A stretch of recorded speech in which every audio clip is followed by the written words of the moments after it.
ఇంతవరకు నా మొగుడు నన్నెప్పుడు ఒక్క మాట లేదు, ఒక్క తిట్టలేదు. నువ్వు ఇంట్లోకి వచ్చాక ఈ మనుషులో మార్పు వచ్చింది. నన్ను కొట్టే పరిస్థితి వచ్చింది. వీల్లేదు, నువ్వు ఇంట్లో ఉండటానికి వీల్లేదు.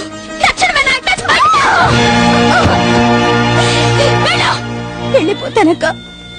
ఆ కారణంగా మీరు గొడవలు పడకండి. ఇప్పుడే సంతోషంగా వెళ్ళిపోతాం. ఆగు, నువ్వు వెళ్ళటానికి వీల్లేదు. ఎందుకు వీల్లేదు చెప్పండి.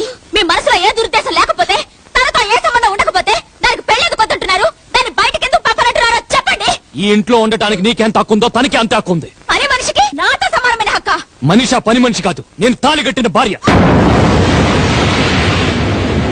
నీ కొడుగ్గా పెరుగుతున్న బాబుకి కన్న తల్లి. నీలాగే మనీషా కూడా ఈ ఇంటి కోడలు.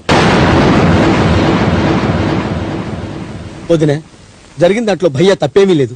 మంచి మనసుండటం తప్ప.